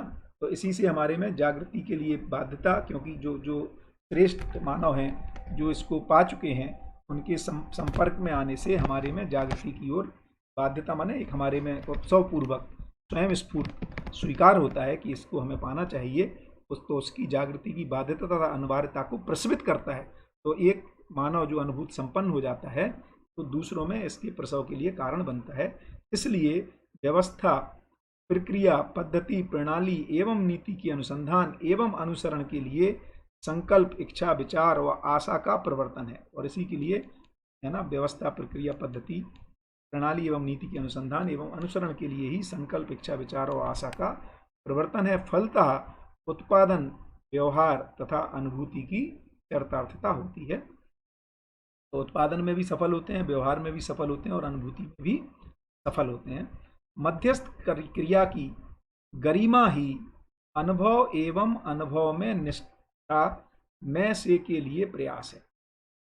तो मध्यस्थ क्रिया की गरिमा ही अनुभव एवं अनुभव में निष्ठा में से के लिए प्रयास है। यही जागृति क्रम, श्रृंखला तथा स्थितिबद्धता का द्योतक है। तो एक बार, क्योंकि कमेंट्स तो मेरे पास नहीं आ पा रहे हैं, है ना, और आपकी संख्या बनी हुई है, इससे लग रहा है कि कम्युनिकेशन ठीक चल रहा है ना। माने जो इंटरनेट कनेक्टिविटी ठीक है, उतनी अच्छी तो मुझे नहीं दिख रही है, बट अभी ठीक दिख रही है। मध्यस्थ क्रिया की गरिमा ही अनुभव एवं अनुभव में निष्ठा में से के लिए प्रयास है। यही जागृति क्रम, श्रृंखला तथा स्थितिबद्धता का द्योतक है।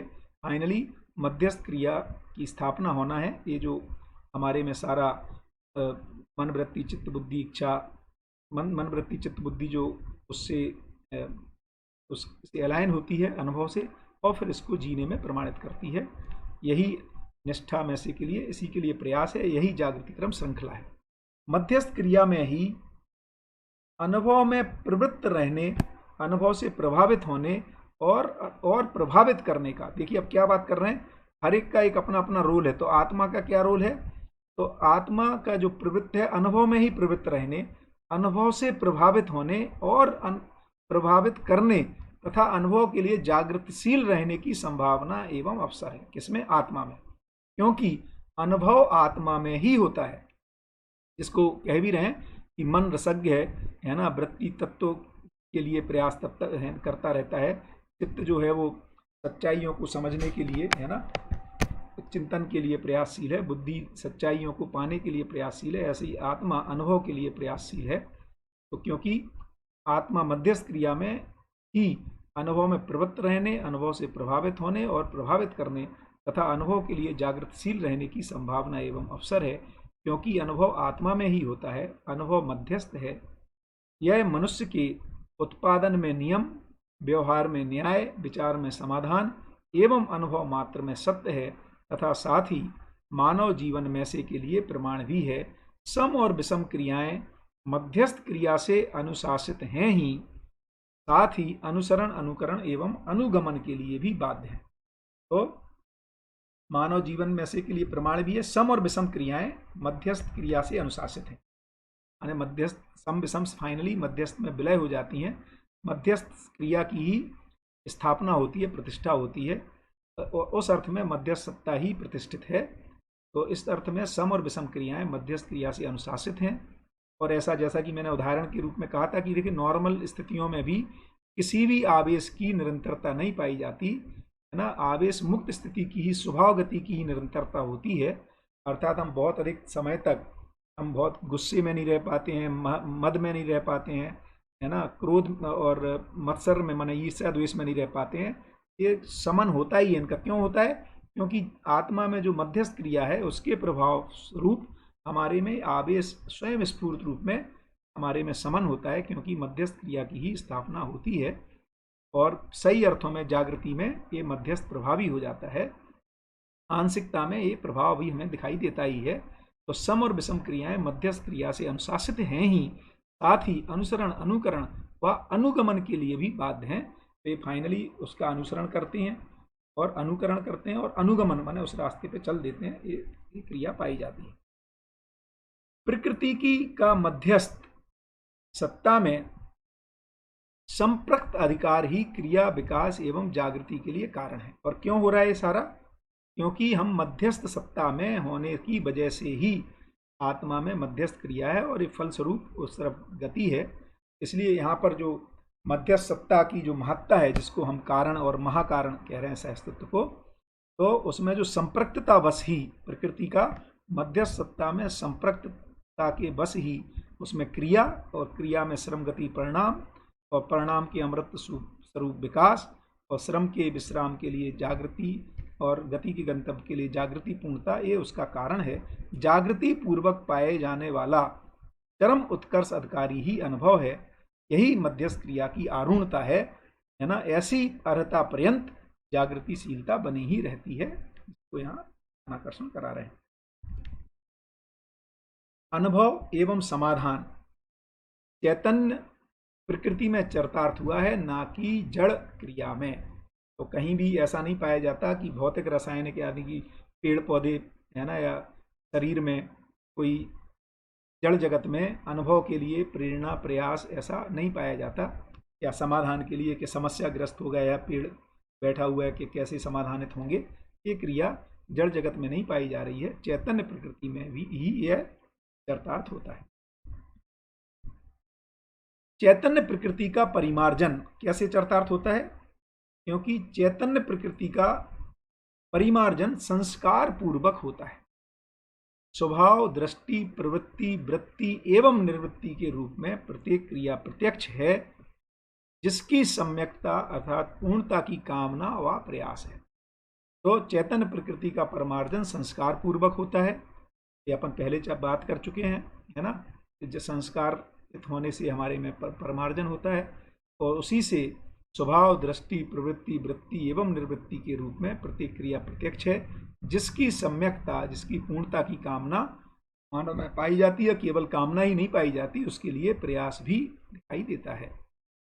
जागृति के क्रम में न्याय की याचना व कामना को आचरण में स्वीकारने एवं उसमें निष्ठा प्रकट करने की क्षमता ही सम्यक संस्कार है। तो जागृति के क्रम में न्याय की याचना व कामना को आचरण में स्वीकारने एवं उसमें निष्ठा प्रकट करने की क्षमता ही है ना। तो न्याय की जो जो अपनी उस बात हुई थी कि माने बच्चा जो है जन्म से ही न्याय का याचक है ना, उसमें जो सही कार्य व्यवहार करने की जो इच्छा है और सत्य को पहचानने के लिए जो सत्य वक्ता तो है लेकिन सत्य का ज्ञान होना है, इस कामना याचना और कामना को आचरण में स्वीकारने एवं उसमें निष्ठा प्रकट करने की क्षमता ही और वहाँ तक पहुँचने तक ही ये सम्यक संस्कार है। तो सम्यक संस्कार होने से न्याय की याचना जो है जब उसकी स्वीकृति हो जाती है अर्थात न्याय प्रदायी क्षमता से संपन्न हो जाता है। और यही वर्ग बंधन से मुक्ति है। जो अपन ने पहले देखा था कि जो वर्ग बंधन था या वर्गीयता थी उससे युद्ध की संभावना थी, ये वर्ग बंधन से मुक्त हो जाता है और फलस्वरूप अखंड सामाजिकता का उदय होता है। यही इसका प्रधान लक्षण भी है। तो संपूर्ण आस्वादन जड़ शरीर के लिए पोषक या शोषक सिद्ध हुए हैं, है ना। तो जितना भी जो आस्वादन है अर्थात भौतिक रासायनिक क्रिया में जो होता है वो जड़ शरीर उसका इतना ही उपयोग हो सकता है, या तो वो जड़ शरीर के लिए पोषक हो या शोषक, क्योंकि सारा भौतिक रासायनिक संसार की सीमा भौतिक रासायनिक को ही प्रभावित करती है। इस तरह से आत्मा अनुभव से प्रभावित होता है और अनुभव को प्रभावित करता है। इसी तरह से संपूर्ण आस्वादन जड़ शरीर के लिए, क्यों जड़ शरीर तक ही वो उसको प्रभावित कर पाता है और पोषक या शोषक रूप में ही सिद्ध हुआ है। संपूर्ण स्वागत क्रियाएं चैतन्य सीमांतवर्ती उपादेय हैं जो संस्कार है, और जो बाकी का जो गुण स्वभाव और धर्म है वो चैतन्य सीमावर्ती है और यही संस्कार के रूप में स्थापित होता है। यही शिक्षा, अध्ययन, अनुसंधान व अनुभूति है जिसके बिना मानव जीवन की सफलता सिद्ध नहीं होती है। जाने हुए को मानना और माने हुए को जानना, ये एक और अभ्यास का लिए सूत्र दे रहे हैं। यही अभ्यास है। तो फाइनली हम बहुत सारी चीज़ों को माने हुए हैं, है ना, डे टू डे में हम उसको व्यक्त भी करते हैं। तो उसको जान लेना और जो मैंने जान लिया है उसको मान लेना, अर्थात जो जान लिया है माने तर्क विधि से जान लिया है उसको मानना अर्थात अभ्यास में लाना, है ना। तो जाने हुए को मानना और माने हुए को जानना ही अभ्यास है। तो हम लोग बहुत सारी चीज़ों को माने हुए रहते हैं कि हम धन से सुखी हो जाएंगे, बल से सुखी हो जाएंगे, पद से सुखी हो जाएंगे या किन्हीं और आस्थाओं से सुखी हो जाएंगे। इसको मना नहीं कर रहे हैं, ये सिर्फ इतना कह रहे हैं भैया इसको ठीक ठीक जान लीजिए, है ना। तो जानने के क्रम में वो नीर छीर न्याय हो जाएगा। उसमें कितना सफलता हो सकती है, नहीं सफलता हो सकती है, स्पष्ट होने से हमारी आगे की ओर गति होगी और ये अभ्यास के लिए कारण बनेगा और यही अभ्यास है। तो माने हुई मान्यताओं को जानना और जो हमारी अभी जो नई सूचनाएं आ रही हैं यदि वो तर्क संगत विधि से हमें ठीक लगती हैं तो इसको मानना। मानने का मतलब है इसकी स्वीकृति, क्योंकि जो हम माने हुए हैं वही जीने में आता है। एक और सिद्धांत है ये पता लगाने का कि हमने क्या माना हुआ है और क्या सूचना है हमारे पास या क्या तर्क है। तो माना हुआ हमारे जीने में व्यक्त होता है ना। इसीलिए जो हमारे में सूचना और तर्क में जिसको जानकारी कह रहे हैं उस जाने हुए को मान लेना। इसलिए एक अनुभव की एक और परिभाषा आती है, इसको कह रहे हैं जानने मानने के तृप्ति बिंदु को भी अनुभव कहा है ना। तो इस तरह से जाने हुए को मानना और माने हुए को जानना ही अभ्यास है जिससे अनुभव की पात्रता उदय होती है, क्योंकि उसका फिर तृप्ति बिंदु आ जाएगा। तो अपने में ऐसा कुछ ना रहे कि मैं जो जानता हूँ लेकिन मानता नहीं हूँ, अर्थात उसको जीने में अभ्यास नहीं करता हूँ, और जो माना हुआ हूँ इसको बिना जाने अभ्यास कर रहा हूँ, है ना। इसी को कहा है कि बिना जाने हुए मान करके अभ्यास करना या जीने में उसको जीना, यही एक आस्था विधि या रूढ़ी बात है। तो ये आस्था को खत्म करने की बात नहीं कर रहा है, आस्था से विश्वास की जर्नी कर रहा है। तो जो भी हमने आस्था पूर्वक महापुरुषों के सद्वाक्यों को स्वीकारा हुआ है या भौतिकवादी ढंग से स्वीकारा हुआ है उसको जब जानने का प्रयास करेंगे तो हमारे में वो स्पष्ट हो जाएगा, उसमें कितना तथ्य है कितना तथ्य नहीं है। वो जो सही है वो स्वीकार हो जाएगा, संस्कार में बदल जाएगा, जो भ्रम है वो छट जाएगा। इसलिए आस्था से विश्वास की जर्नी है। तो एक स्टेप फॉरवर्ड ही बात कर रहे हैं अपन, इसमें छोड़ने की बात नहीं कर रहे हैं बल्कि माने हुए को जानने के लिए बात कर रहे हैं। उसको जानने के तरीके अपने पास हैं ही हैं पहले से, निरीक्षण परीक्षण सर्वेक्षण पूर्वक, है ना, इसको जानने का अपने पास सार्वभौमिकता के रूप में, है ना, मल्टीप्लिकेशन के रूप में, रिपीटेबिलिटी के रूप में, क्या हमने जो माना है बार बार वैसा रिपीट होता है कि नहीं होता है, ऐसे बहुत सारे पैमाने पर हम सच्चाइयों को जांच सकते हैं, इन माने हुए तर्कों को जांच सकते हैं। अभ्यास का प्रत्यक्ष रूप निपुणता, कुशलता तथा पांडित्य की चरितार्थता है। तो फाइनली अभ्यास से क्या पकड़ में आएगा? अभ्यास का प्रत्यक्ष रूप निपुणता, कुशलता तथा पांडित्य के रूप में व्यक्त होता है। यही उसकी प्रतिष्ठा एवं आप्त कामना भी है ना। आप्त कामना को आगे बताया है कि जो विकसित लोगों में अपने से कम विकसित के लिए जो प्रयास है, उनको उनके लिए जो सहयोग है, वही आप्त कामना है। तो अभ्यास का प्रत्यक्ष रूप निपुणता, कुशलता, पांडित्य का स्पष्ट हो जाना है, और यही उसकी प्रतिष्ठा है, और यही उसकी आप्त कामना, अर्थात ऐसे पुरुष, ऐसे व्यक्ति फिर दूसरों के लिए सहयोगी हो जाते हैं, उनको ऐसा संस्कारित करने में योगदान दे पाते हैं। मानवीय आचरण में प्रतिष्ठित निष्ठा ही सम्यक आचरण एवं व्यवहार है। तो मानवीय आचरण में प्रतिष्ठित निष्ठा है, यही सम्यक आचरण और व्यवहार है, साथ ही यही समाधान और समृद्धि भी है। तो मानवीयता की सीमा में ही समाधान और समृद्धि प्रकट होती है।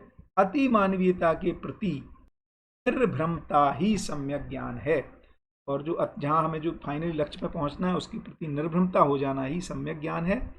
यह सम्यक आचरण, व्यवहार एवं ज्ञान का प्रसारण ही आप्त पुरुषों की आप्त कामना है। तो जो मैंने कहा कि ऐसा इस ज्ञान की जो लोक व्यापीकरण हो जाए, सब तक ये पहुँच जाए, यही आप्त पुरुषों की आप्त कामना है, और यही शास्त्र सार है। तो शास्त्र उसी को कह रहे हैं जो अपन ने शुरू में पढ़ा था कि जो यथार्थता, वास्तविकता, सत्ता को दूसरे में व्यंजित करा दे।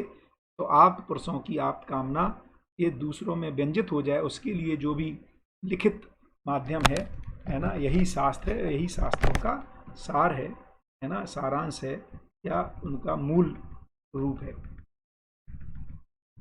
बढ़िया। तो मुझे लगता है यहाँ तक अपन 2 अध्याय हो गए हैं, और चूंकि मेरे पास कोई कमेंट नहीं आ रहे हैं, ये अच्छी बात भी है, अपन आगे बढ़ सकते हैं। कमेंट जो भी होंगे उसको कल मैं एक साथ राकेश भैया से ले लूँगा, है ना, और तब तक अपन आगे बढ़ते हैं।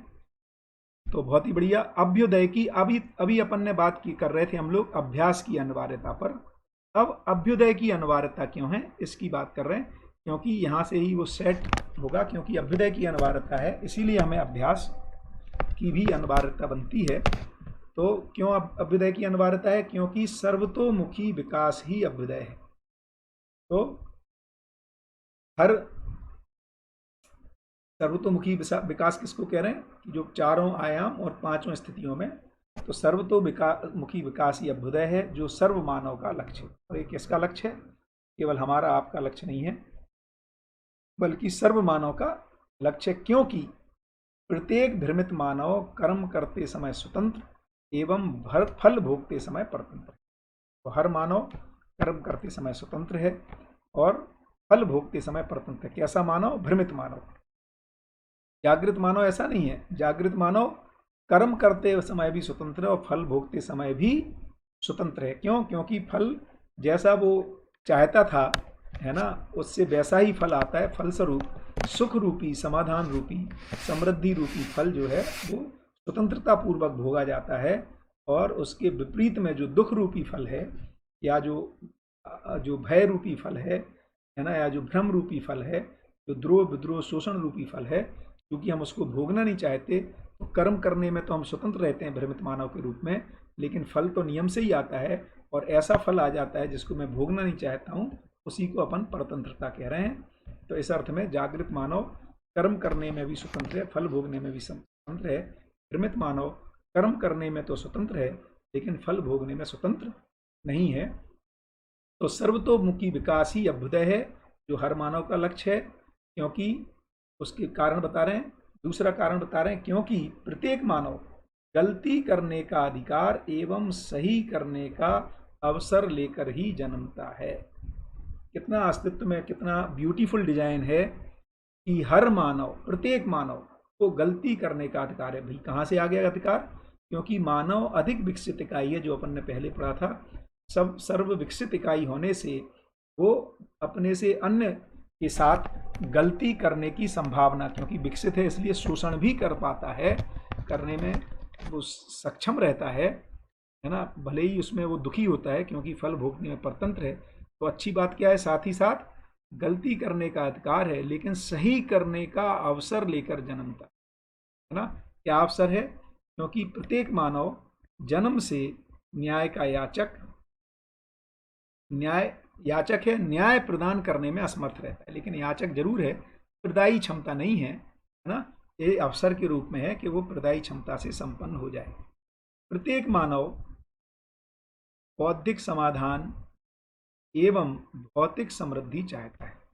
तो हर मानव बौद्धिक समाधान भी चाहता है और भौतिक समृद्धि चाहता है। प्रत्येक मानव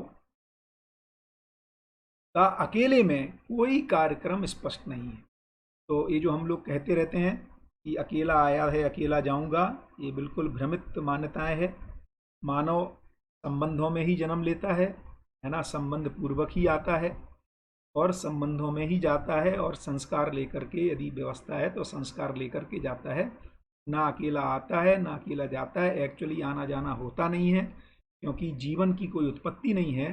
शरीर को स्वीकारता है, शरीर जब काम करने लायक नहीं रहता तो उसका वियोग होता है, रचना की रचना होती है। तो जीवन तो बना ही रहता है। तो मानव का इसीलिए, क्योंकि वो अकेला है नहीं, अस्तित्व अपने में सहअस्तित्व है, इसलिए अकेले में कोई कार्यक्रम स्पष्ट नहीं है ना। ये सब साथ साथ होने में कार्यक्रम है। ये भी जो कार्यक्रम यदि अपन जो ये पठन कर पा रहे हैं, ये आपके सहयोग की वजह से हो रहा है। ये हमारे आपकी परस्परता में होने वाली घटना है। इसी तरह से मनुष्य का अकेले में कोई कार्यक्रम नहीं है ना।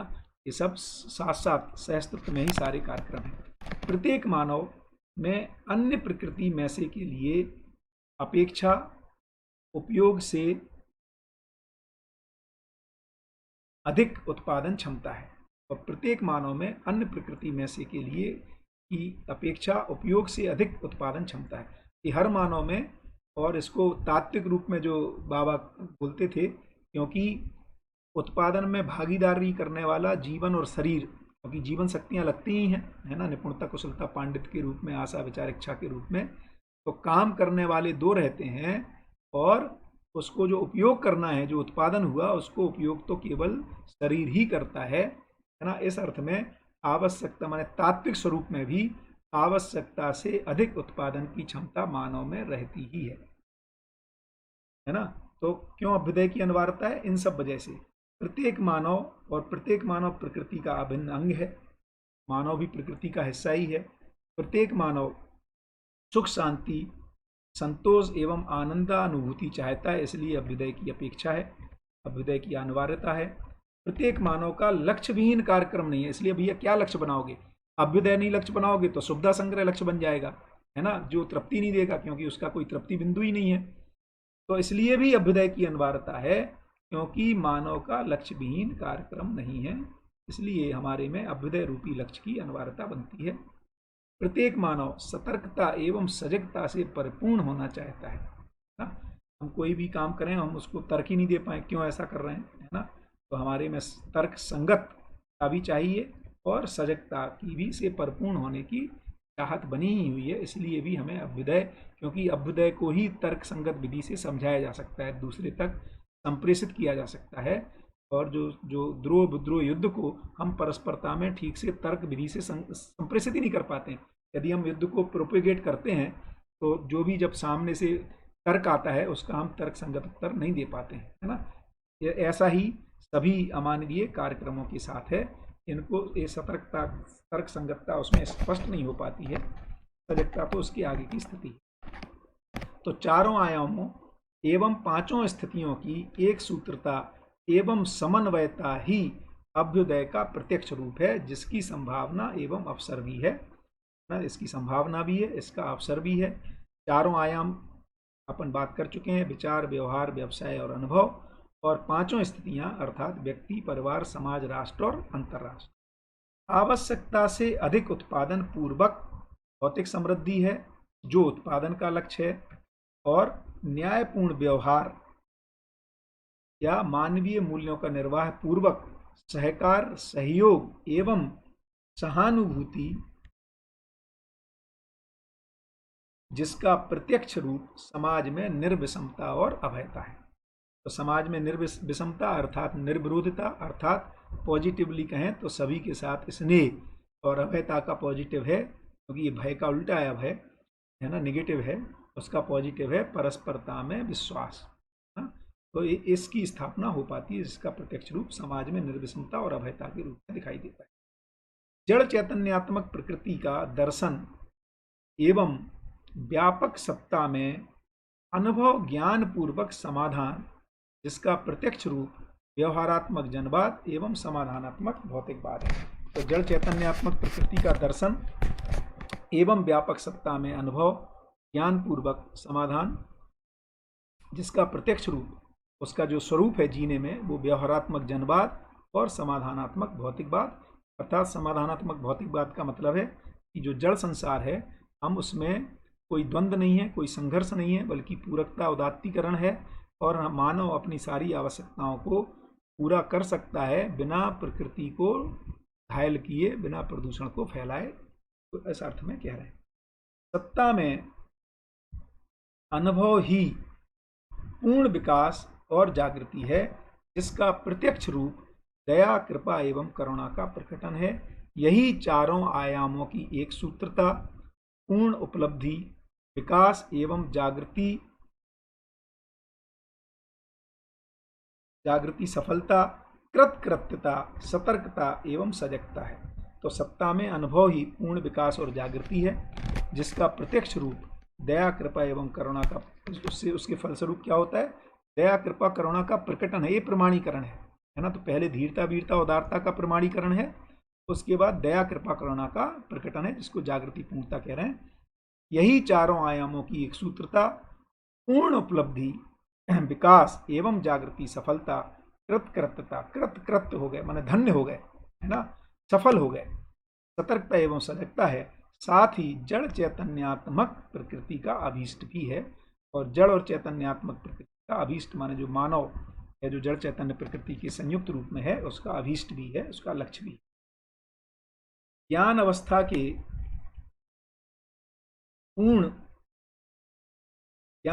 के पूर्ण जागृत मानव में आप्त कामना, श्रेय कर्म ये पाया जाता है। किसमें? पूर्ण जागृत में, अति मानवीय मानव में। जागृत मानव में अर्थात मानव में शुभेच्छा एवं कर्म, अर्ध जागृत मानव में मंगल कामना, जो अध्ययनशील मानव है ना, उसमें मंगल कामना एवं संयत कर्म का उपयोग, माने अध्ययन की एक अच्छी स्थिति में आने पर, है ना, जिसमें एक्चुअली यदि देखेंगे इसको अर्ध जागृति को, तो जहाँ कह रहे हैं कि बुद्धि का अभी आत्मा से विमुख है, आत्मा अभिमुख नहीं हुई लेकिन बुद्धि जागृत हुई है, तो सम मध्यस्थात्मक जो कार्यक्रम शुरू होता है, उस स्थिति, उस घटना को अर्ध जागृत कह रहे हैं। यदि याद हो तो ये कर्म दर्शन में या मानव व्यवहार दर्शन में, रहस्य मुक्ति में ये पांचों, है ना, आए थे, है ना, अल्प जागृत, अजागृत, अल्प जागृत, अर्ध जागृत, है ना, और जागृत और पूर्ण जागृत, या इसी को अचेतन, अल्प चेतन, है ना, चेतन, अर्ध चेतन, चेतन और पूर्ण चेतन के रूप में इसको रखा था। तो अर्ध जागृत मानव में मंगल कामना एवं संयत कर्म का उपयोग, माने अध्ययन की एक पुष्ट परिपुष्ट स्थिति में, और राक्षस व पशु मानव में शुभ कल्पना, देखिए वहां भी शुभ कल्पना तो बनी ही हुई है ना, तो उसमें शुभ कल्पना, लेकिन कर्म, कल्पना शुभ है, कर्म कैसा है? अशुभ कर्म, है ना। तो इसीलिए कह रहे हैं कि कर्म करने में स्वतंत्र है, चूंकि अशुभ कर्म करता है फलस्वरूप परतंत्र रहता है, किसमें? फल भोगने में। तो पशु मानव और राक्षस मानव में भी कल्पना में शुभ कल्पना का, क्योंकि इसीलिए हम वसुधैव कुटुंबकम की कल्पना कर ही रहे हैं, भले ही हम अपने ही कुटुंब में नहीं जी पा रहे हो ठीक से, लेकिन कामना के रूप में, कल्पना के रूप में शुभ कल्पना हमारे में बनी हुई है। तो पशु मानव, राक्षस मानव में शुभ कल्पना, अशुभ कर्म एवं असंयत भोग प्रवृत्तियां पाई जाती हैं। यहां से ही वो प्रवृत्ति, वृत्ति और निर्वृत्ति की बात आई थी। ये वैविध्यता ही एक सूत्रता, सामंजस्यता पूर्वक सह अस्तित्व को पाने के लिए प्रेरणा स्रोत भी है। लेकिन देखिए कितनी ब्यूटी है कि इवन पशु मानव, राक्षस मानव में ये जो शुभ, ये जो विसंगति आ गई ना भाई, ये क्या हो गया? कल्पना शुभ है, कर्म अशुभ है, फल परिणाम अशुभ है, कल्पना शुभ है, कल्पना के अनुरूप फल परिणाम न आने से हमारे में ये प्रेरणा होती है, इससे आगे जाने के लिए गति बनती है। ये ब्यूटीफुल सह अस्तित्वात्मक डिजाइन है। तो ये वैविध्यता ही है ना, ऐसी विविधता ही एक सूत्रता सामंजस्यता पूर्वक सह अस्तित्व को पाने के लिए प्रेरणा स्रोत भी है। क्योंकि ये पशु मानव राक्षस मानव होना या अमानवीयता होना या मानव का भ्रमित होना, ये किसी भी धरती के क्रम में ये पाया ही जाएगा। तो इसमें प्रेरणा कहाँ से आएगी? वो शुभ कल्पना जो बनी हुई है, ये प्रेरणा का काम करती है। सह अस्तित्व को प्रमाणित करने के लिए जागृति ही एकमात्र प्रेरणा स्रोत है। और फिर कोई मानव है ना, कोई मानव पूत है ना, अनुसंधान करता है ना इस प्रेरणा के बस, और फिर वो और लोगों के लिए प्रेरणा का स्रोत बनता है। तो सह अस्तित्व को प्रमाणित करने के लिए जागृति ही एकमात्र प्रेरणा स्रोत है। संपूर्ण प्रयास व्यवहारात्मक जनवाद, समाधानात्मक भौतिकवाद तथा अनुभवात्मक अध्यात्मवाद के परिप्रेक्ष्य अथवा आवश्यकता से है। तो सारा प्रयास किस लिए है? कि हम व्यवहारात्मक जनवाद को स्थापित कर पाएं, अर्थात जो मनुष्य के बीच में व्यवहार की स्थापना हो, भौतिकता जगत में समाधानात्मक भौतिकवाद हो, अर्थात आवश्यकताओं की पूर्ति हो बिना प्रदूषण को फैलाए, और अनुभवात्मक अध्यात्मवाद जो रहस्यात्मक है अध्यात्मवाद, उसकी जगह अनुभवात्मक अध्यात्मवाद हो, इसको मानव अनुभव करके तृप्ति को महसूस कर सके, दूसरों को अभिव्यक्त, संप्रेषित और प्रकाशित कर सके। इस परिप्रेक्ष्य में अथवा इस आवश्यकता से है, क्योंकि जन आकांक्षा को मानव जाति व्यवहार रूप में पाना चाहे। क्या बात है! ये जो जनाकांक्षा है, ये जो शुभेच्छा है, माने पशु अमानवीयता में भी, इसको वो व्यवहार में प्रमाणित रूप में देखना चाहती है, पाना चाहती है, एवं भौतिक संपदा तथा साधनों को परस्पर मानव के कलह का कारण नहीं बनाना चाहती। क्या गजब की अमानवीय स्थिति में होते हुए भी ये मानवीयते कामना का जो बीज है, भ्रूण है ना, इसी को कह रहे हैं कि जो कारण क्रिया सूक्ष्म इच्छा के रूप में मानव में पाई जाती है। इतना ब्यूटीफुल एक्सप्लेनेशन है, बहुत ही चमत्कृत है ना, कि उसको भी कह रहे हैं कि ये देखो, ये पशु मानव राक्षस मानव भी कोई दिक्कत नहीं है, ये भी जो इनमें शुभ कल्पना और अशुभ कर्म और असंयत भोग प्रवृत्ति है, ये इनमें प्रेरणा का स्रोत बनती है। क्यों? क्योंकि ये जो जनाकांक्षा है, हर मानव में जो शुभ आकांक्षा जनाकांक्षा के रूप में है, ये जनाकांक्षा मानव जाति व्यवहार रूप में पाना, इसका देखना चाहती है व्यवहारिक स्वरूप, ये सफल हो, एवं भौतिक संपदा तथा साधनों को परस्पर मानव के कलह का कारण नहीं बनाना चाहती, अपितु इसमें इसके विकल्प में उसका निराकरण एवं व्यापक सत्ता में अनुभव करना चाहती है, जो स्पष्ट है। मुझे लगता है समय हो गया, आज थोड़ा सा व्यवधान भी रहा, और मैं इसमें देख रहा हूँ कि बहुत अच्छे से तो ग्रीन सिग्नल नहीं है ना, बट आप लोगों ने इसके बावजूद दोबारा से ज्वाइन किया, इसके लिए आपका साधुवाद, नमस्कार। कल सुबह 9:30 बजे है ना, ये मुझे लगता है कल 1.5 घंटा नहीं लगना चाहिए, जिस तरह से अभी 3-4 प्रश्न बचे हैं। आपके जो भी और है ना इसमें क्वेरीज हों, उसको कृपया उसमें डाल दें। मैं इसमें तो नहीं देख पा रहा हूँ कमेंट्स, है ना, तो आप कृपया राकेश गुप्ता जी प्रश्न मुक्ति अभियान उसमें टेलीग्राम पे लिखें। तो कल का जो सत्र होगा, ये जो बाकी के बचे हुए प्रश्न और आपकी जो भी है ना, जो भी जिज्ञासाएं, क्वेरीज, मैं अपने ढंग से एक अनुमान के रूप में इसको रखूँगा, और उसमें मिलजुल करके सुधार की संभावना बिल्कुल रहेगी, निश्चित है। और हम सब मिलजुल करके कैसे एक जो जनाकांक्षा है, इसको सफल बनाने में सफल हो जाएं, इसी कामना के साथ कल सुबह मिलते हैं 9:30 बजे।